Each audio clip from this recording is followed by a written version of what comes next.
لیکن شیعوں میں حافظ نہیں ہوتا، کافروں میں نہیں ہوتا، یہودیوں میں نہیں ہوتا، مجوسیوں میں نہیں ہوتا، عیسائیوں میں نہیں ہوتا، نہ ہوا ہے۔ اگر آج بھی پوری دنیا میں کوئی یہودی 10 پارے کا حافظ بھی ہوتا، کتنے پارے کا؟ 10 پارے پوری دنیا میں کہیں بھی آل ورلڈ، امریکہ میں ہوتا ہے، فرانس، جرمنی میں، تو یوٹیوب کے ذریعے معلوم ہو جاتا کہ نہیں ہوتا؟ آج تو یہ اتنا آسان ہو گیا کہ امریکہ میں 10 پارے یہودی یاد کر لیتا ہے، وہ بتا دیتے کہ صاحب یہ امریکہ کا یہودی ہے، 10 پارے یاد کر رکھے ہیں اس نے۔ ہوتا کہ نہیں ایسا؟ ایک پارہ بھی ابھی امریکہ کے یہودیوں کو یاد نہیں ہے۔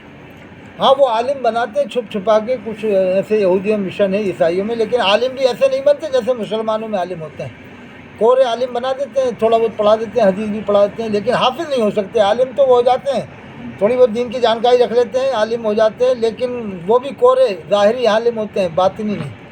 اللہ تعالیٰ علم کا نور انہی کو دیتا ہے جو ایمان والے عالم ہوتے ہیں، کیونکہ علم کے بارے میں آیا ان العلم نور من الہ، بے شک علم اللہ کی جانب سے ایک نور ہے، وَالنُّورُ لَا يُؤْتَى لِلْعَاصِيِّ، اور یہ نور، علم کا نور، گناہ گاروں کو نہیں دیا جاتا ہے۔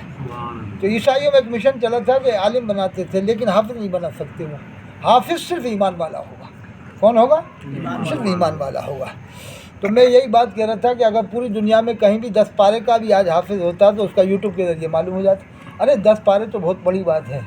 ابھی ایک غیر مسلم نے گجرات کا کہیں کا علم ترا صورت یاد کر لی، علم ترا لیلا، تو اس کا یوٹیوب میں آتا ہے۔ خالی غیر مسلم ہونے کی وجہ سے کہ دیکھو غیر مسلم کو علم ترا یاد ہے، ترجمہ بتا رہا، تو 1-2 صورتیں آنے سے یوٹیوب میں آئی ہے، تو اگر ایک پارہ یاد ہو جائے گا ہندوستان میں کسی کو تو اس کا تو دھوم مچ جائے گی، صاحب فلاں جگہ غیر مسلم میں ایک پارہ یاد ہے۔ قرآن تو حافظ ہونا بہت بڑی بات ہے، تو صاحب ایمان کو اللہ تعالیٰ نصیحت دولت دیتا ہے۔ تو میں ایک بات وہ بتا رہا تھا آپ کو کہ جیسا قرآن عرب کے امام پڑھتے ہیں ایسا دنیا میں کوئی بھی نہیں پڑھتا ہے، جیسے مدینہ شریف کا امام پڑھتا ہے ایسا دنیا میں کوئی نہیں پڑھتا، اور اللہ کے رسول نے ان کی نقل کا حکم دیا ہے کہ جیسے عرب کے لوگ پڑھتے ہیں قرآن ایسے قرآن پڑھو۔ اور اللہ کے رسول صلی اللہ علیہ وسلم نے فرمایا نصرت بالرعب مسیرۃ الشہر، کہ اللہ نے میری روب کے ذریعے سے مدد فرمائی 1 مہینے کی مسافت کی دوری تک، یعنی 1 مہینے کی مسافت کی دوری تک جہاں تک آدمی پہنچ سکتا ہے، اللہ کے رسول صلی اللہ علیہ وسلم کا روب اتنے دور تک رہتا تھا، اللہ نے یہ روب عطا فرمایا تھا۔ تو یاد رکھو مسجد نبوی کا امام بالکل قریب میں نماز پڑھاتا ہے، اللہ کے رسول صلی اللہ علیہ وسلم کا روزہ بالکل قریب میں ہے، بالکل مسجد نبوی کا امام کھڑا ہوتا ہے۔ تو اگر کوئی بد عقیدہ ایسا امام اگر آ بھی گیا نا تو آٹومیٹک گر جائے گا، وہاں پر کھڑا ہونے کے بعد ہی گر جائے گا۔ تو اللہ تعالیٰ اس مسئلے پہ اسی کو موقع عطا فرماتا ہے، وہ دولت عطا فرماتا ہے جو صاحب ایمان اور بہت بڑے مرتبے والا، پوری دنیا کا آدمی عالم، قاری، حافظ نماز پڑھتا ہے، پوری دنیا کا قاری، اور پوری دنیا کا قاری جاتا ہے، انڈیا کا نہیں، پوری دنیا کا قاری، جو وہ بھی یہ نہیں کہتا کہ اس امام نے یہ آیت غلط پڑھی، وہ بھی یہ نہیں کہتا، آج تک نہیں سنا ہوگا آپ نے۔ پوری دنیا کے قاری، ہزاروں قاری نماز پڑھتے ہیں، دنیا کے 50,000 عالم ایک ساتھ نماز پڑھتے ہیں، یعنی 50 لاکھ میں سمجھ لو 1% مانے عالم قاری تو 50,000 عالم قاری ہو جاتے ہیں، کوئی غلطی نہیں نکال سکتا ان کی۔ اب سنو بس 2-4 منٹ اور۔ اللہ کے رسول صلی اللہ علیہ وسلم فرماتے ہیں خیرکم من تعلم القرآن وعلمہ، تم میں بہتر وہ ہے جو قرآن کو سیکھے اور سکھائے۔ اب میں 1-2 آیتیں اور بتاتا ہوں۔ اللہ فرماتا ہے قل لئن اجتمعت الانس والجن لا یاتوا بمثل هذا القرآن، اللہ فرماتا ہے تمام انسان، تمام جنات جمع ہو جائیں، الا ان یاتوا بمثل هذا القرآن، وہ قرآن کے مثل لے آئیں اگر ان کے اندر اتنی طاقت ہو۔ پھر دوسری آیت میں اللہ فرماتا ہے، اس آیت میں تو یہ فرمایا قرآن کے مثل لے آئیں، ایک آیت میں فرماتا ہے کہ تمام انسان جنات ہی نہیں بلکہ اللہ فرماتا ہے فاتو بصورۃ من مثلہ، قرآن کے مثل تو کیا لائیں گے، فاتو لے آئیں بصورۃ من مثلہ، قرآن کے مثل ایک صورت لے آئیں۔ پھر فرماتا ہے وَادْعُوا شُهَدَاءَكُمْ، فرماتا بلا لیں شہداءکم، اپنے گواہوں کو، اپنے مددگاروں کو، من دون اللہ، فرماتا مجھے چھوڑ کے، اللہ فرماتا میرے علاوہ جتنوں کو چاہے پوری دنیا سے بلا لیں، اور قرآن کے مثل تو کیا لائیں گے، ایک صورت لے آئیں۔ تو یہ اللہ تعالیٰ نے فرمایا 2 بار الگ الگ۔ تو اس سے اندازہ لگا قرآن کی عظمت کتنی زبردست ہے۔ تو اللہ نے اس کو نازل فرمایا 23 سال میں، تو اس لیے ہمیں اس کو سمجھ کے پڑھنا کا حکم ہے کہ سمجھ کے پڑھنا چاہیے، اور جتنا ہم سمجھ کے پڑھیں گے اتنا ہی ہم کو زیادہ لطف آئے گا۔ اور قرآن کا ایک معجزہ یہ بھی ہے کہ آپ لاکھ حافظ ہو، میں بھی حافظ ہوں الحمدللہ، یہ بھی حافظ ہیں، ہم لاکھ بار قرآن پڑھ لیں، ہمیں حافظ ہیں پکا یاد ہے، کتنے ہی ہمیں پکا یاد ہو، لیکن جب بھی ہم کوئی بہت سی آیتیں ایسی پڑھیں گے تو ہمیں ایسا لگے گا کہ ابھی ہم آج ہی پڑھ رہے ہیں، یہ بھی ایک قرآن کا معجزہ ہے. آپ 1,00,000 بار پڑھ لو قرآن کو، لیکن کبھی وہ آپ کو بہت سی آیتوں میں ایسا لگے گا کہ جیسے ابھی پڑھی ہم نے، یہ ابھی حل پڑھا ہے. اب میں آخری آیت کا بتا کے دعا کرتے ہیں. قرآن کی ایک آیت کے بارے میں، انگریز جو ایمان لا رہے ہیں نا فرانس میں، جرمنی میں، ہمیں دیکھ کے نہیں لا رہا، وہ قرآن کا ترجمہ، ٹرانسلیشن، ڈیٹیل، تفسیر سب انگلش زبان میں، فرانسی میں، جرمنی میں، کئی زبانوں میں جا چکی ہے اب، کیونکہ اب عالم جانکار بہت ہو گئے. اب میں ایک آیت بتاتا ہوں، سمجھ لینا پھر آپ. اللہ فرماتا ہے وَأَوْحَىٰ رَبُّكَ إِلَى النَّحْلِ أَنِ اتَّخِذِي مِنَ الْجِبَالِ بُيُوتًا. اللہ فرماتا ہے کہ ہم نے شہد کی مکھی کے دل میں، شہد کی مکھی کے اندر بات ڈالی. وَأَوْحَىٰ رَبُّكَ، اس کے اندر الہام کیا. وَأَوْحَىٰ رَبُّكَ إِلَى النَّحْلِ، یا اوحا کے معنی الہام کے ہیں، کیونکہ وہی تو نبیوں کے اوپر ہی آتی ہے. کیونکہ یہ اوحا کا لفظ ہے نبی کے، اگر یہی آیت نبی سے متعلق ہو تو پھر وہی کے معنوں میں ہوگا. جیسے قرآن میں ایک اور آیت ہے اللہ کے رسول کے بارے میں، ما ينطق عن الهوى ان هو الا وحی یوحی. تو یہاں اوحا یہ شہد کی مکھی کے بارے میں، تو یہاں الہام کے بارے میں ہوگا، یعنی بات ڈالی. وَأَوْحَىٰ رَبُّكَ إِلَى النَّحْلِ، اللہ نے شہد کی مکھی کے اندر بات ڈالی. أَنِ اتَّخِذِي مِنَ الْجِبَالِ بُيُوتًا، شہد کی مکھی کو حکم دیا اس آیت میں. أَنِ اتَّخِذِي مِنَ الْجِبَالِ بُيُوتًا، تو بنا اپنے گھروں کو. أَنِ اتَّخِذِي مِنَ الْجِبَالِ بُيُوتًا، یعنی پہاڑوں میں تو اپنے گھر بنا. وَمِنَ الشَّجَرِ، دوسرا حکم دیا درختوں میں گھر بنا. وَإِمَّا يَعْرِشُونَ، اور تیسرا حکم دیا جہاں لوگ رہتے ہیں وہاں اپنا گھر بنا. 3 حکم دیے اللہ نے ایک ساتھ. پہلا حکم دیا پہاڑوں میں گھر بنا، دوسرا حکم دیا درختوں میں گھر بنا، تیسرا حکم دیا جہاں لوگ رہتے ہیں وہاں گھر بنا. پھر ایک حکم کھانے کا دیا، یہ تو گھر بنانے کا حکم دیا 3 الگ الگ جگہوں پر، اور دوسرا حکم کھانے کا دیا. ثُمَّ کُلِی مِن کُلِّ الثَّمَرَاتِ، اللہ نے فرمایا پھر تو کھا. ثُمَّ کُلِی، تو کھا، مِن کُلِّ الثَّمَرَاتِ، تمام پھلوں میں سے، یعنی ثمر سنگولر ہے، ثمرات پلورل ہے. من کل ثمرات، تمام پھولوں میں سے، تمام پھلوں میں سے کھا. یہ دوسرا حکم کھانے کا دیا. تو انگریز جو ایمان لا رہا ہے نا، وہ قرآن کی ایک ایک آیت کو سمجھ رہا ہے اور پڑھ رہا ہے. تو وہ جب اس آیت پہ آتا ہے، ڈیٹیل تفسیر پڑھتا ہے، غور کرتا ہے کہ اللہ نے فرمایا شہد کی مکھی 1 انچ کی مکھی ہوتی ہے، اس سے 1400 سال پہلے فرمایا. قرآن تو حضور پہ نازل ہوا نا، تو اللہ نے کتنے پہلے شہد کی مکھی سے فرمایا کہ اپنے گھر درختوں میں بنا. تو وہ دماغدار ہوتا ہے کہ اتنی سی مکھی کو اللہ نے حکم دیا تھا اتنے سال پہلے، سینکڑوں سال پہلے، اور آج بھی وہ اس پر عمل کر رہی ہے کہ جیسا اللہ نے کہا کہ درختوں میں گھر بنا، درختوں میں اس کے چھتے ہوتے ہیں، پہاڑوں میں بھی چھتے ہوتے ہیں، جہاں لوگ رہتے ہیں وہاں بھی دیکھا ہوگا ان کے چھتے ہوتے ہیں. کہ یہ 3 جگہ کا اللہ نے حکم دیا، تینوں جگہ پر یہ عمل کر رہی ہے 1 انچ کی مکھی. اور اللہ نے دوسرا حکم دیا تمام پھولوں میں سے کھاؤ. تو یہ خالی گلاب کا رس نہیں چوستی، چمیلی کا نہیں، موگرے کا نہیں، اور بیلا کا نہیں، سارے جتنے بھی پھول ہوتے ہیں سب کا رس چوس کے لاتی ہے. تو پھر انگریزوں کا مائنڈ کھل جاتا ہے کہ 1 انچ کی ذرا سی مکھی اللہ کے فرمان پہ ہزاروں سال سے عمل کر رہی ہے، یعنی سینکڑوں سال سے عمل کر رہی ہے، اور ہم انسان ہو کے عمل نہیں کر سکتے. پھر وہ ایمان لے آتے ہیں. اور یہی عبرت ہے مسلمانوں کے لیے کہ اے مسلمان، ایک مکھی سے سبق سیکھ کہ وہ اللہ کے فرمان پہ جب سے ہی عمل کر رہی ہے 1400 سال سے، یعنی قرآن میں ذکر ہے نا کب سے وہ عمل کر رہی ہے، اور آج بھی عمل کر رہی ہے. تو مسلمان ہو کے 5 ٹائم کی نماز بھی نہیں پڑھ پا رہا، آج رمضان کے روزے بھی نہیں رکھتا مسلمان. تو یہ شہد کی مکھی سے بھی سیکھ لیتے ہیں انگریز ایمان لانا. اور بھی یعنی قرآن میں تو ہر چیز کا ذکر ہے نا. تو ایک میں نے مثال آپ کو دیا ہے، لیکن آج مجھے افسوس ہوتا ہے کہ دکان نہیں چھوٹ رہی. دکان بڑی ہے، رمضان بڑا نہیں ان کی نظر میں، نماز ان کی نظر میں بڑا نہیں. ہم تو صاحب دکان ہی کریں گے، ہمیں تو صاحب ٹائم نہیں ملتا. ایسے لوگ بھی آج بہت ہو گئے مسلمان. ایسے میرے دماغ خراب ہو جاتا ہے کہ یار کیسے مسلمان، یہ اپنے آپ کو مسلمان ہی کائے کو کہہ رہا ہے. جب نماز نہیں پڑھنا ہے نا، رمضان میں بھی روزے نہیں رکھنا، تو پھر اپنے آپ کو مسلمان ہی کائے کو کہہ رہا ہے. نعوذ باللہ من ذالک. جبکہ حکم ہے کہ اگر رمضان کے مہینے میں کوئی علل اذان کھاتا پیتا مل جائے اسلامی حکومت میں، تو اسے قتل کرنے کا حکم ہے، قتل کا حکم ہے. اور نماز چھوڑنے کے بارے میں تو حضور فرماتے ہیں الجفا کل الجفا والکفر والنفاق، سراسر ظلم ہے، کفر ہے اور نفاق ہے. من سمع منادی اللہ ینادی الی، کہ جو مؤذن کی آواز سنے، جو نماز کے لیے بلاتا ہے، فلا یجیبہ، پھر نماز پڑھنے کے لیے حاضر نہ ہو. تو حضور نے فرمایا اس نے ظلم بھی کیا، کفر بھی کیا اور نفاق بھی، تینوں باتیں. تو اب جو 73 فرقہ والی ایک ہی حدیث سناتے ہیں کہ حضور نے فرمایا 72 فرقہ جہنم میں جائیں گے، ایک جنت میں. تو وہ یہ حدیث سنا کر بے نمازیوں کو جنتی بنانا شروع کر دیتے ہیں اور نمازیوں کو جہنمی بنانا شروع کر دیتے ہیں. نعوذ باللہ. یعنی عرب کے لوگوں کو، مکہ شریف، مدینہ شریف، جامع ازہر مصر کے لوگوں کو ایسے تھوڑی جہنمی بنا سکتے ہیں. حضور نے فرمایا کہ 72 فرقہ جہنم میں جائیں گے. تو وہ کون سے فرقے ہوں گے اس کی پوری ڈیٹول ہے، بہت بڑی ہے. اب وہ فرقے جیسے قادیانی ہے، قادیانی ہو، بہت سے بن بھی چکے. بڑے پیر صاحب نے اس کی پوری لسٹ لکھی ہے اپنی کتاب تعلیم نے، پورے 72 فرقوں کی لسٹ لکھ دی ہے. لیکن وہ 72 فرقے وہی مان جائیں گے جو اللہ کے رسول کو آخری نبی نہ مانے، صحابہ کرام کو نہ مانے یا اہل بیت کو نہ مانے. ایسے تھوڑی کہ صاحب ہر کسی کو آپ کافر قرار دے دو. تو وہ میں کہتا ہوں کہ تمہیں ایک ہی حدیث یاد ہے اور حدیث یاد نہیں ہے. اللہ کے رسول نے فرمایا جسے جان بوجھ کر ایک نماز چھوڑ دی اس نے کفر کیا. تو کہتے ہیں کہ نہیں، وہ اس کا مطلب ہے کہ کفر کے قریب ہو گیا. بہت سے عالم کہتے ہیں کفر کے قریب ہو گیا، یعنی بے نمازیوں کی حوصلہ افزائی کرتے کہ ایسی نماز چھوڑتے رہو ہم تمہیں بچاتے رہیں گے. کہ صاحب نہیں، وہ کفر نہیں ہے، کفر کے قریب ہو گیا. حدیث میں تو لفظ قریب نہیں ہے، حدیث میں صاف ہے فقط کفر، بے شک اس نے کفر کیا. تو کہتے ہیں نہیں قریب ہو گیا. میں کہ چلو یہی مطلب مانا تو کفر کے قریب کو کیا کم سمجھ رہا ہے تو؟ کفر کے قریب ایک نماز چھوڑنے میں ہو گیا، اسے کیا کم سمجھ رہا ہے؟ میں کہ چلو ایک نماز چھوڑنے میں کفر کے قریب ہوا، جو رات دن 5 ٹائم کی نماز چھوڑ رہا ہے وہ کیا ہوگا؟ وہ تو بہت نزدیک ہے. ہو گئے. اللہ کے رسول نے فرمایا کہ جیسے جان بوجھ کر ایک نماز چھوڑ دی اس کا نام جہنم کے دروازے پر لکھ دیا جاتا ہے. قرآن میں فخلف من بعدهم خلف اضاعوا الصلاۃ، جنہوں نے نمازیں برباد کی، واتبعوا الشہوات، نفسانی خواہشات میں مبتلا ہو گئے. اللہ فرماتا ہے فسوف یلقون غیا، ان قریب ان کو وادی غی میں داخل کر دیں گے جو جہنم کے اندر سب سے نیچے ہے.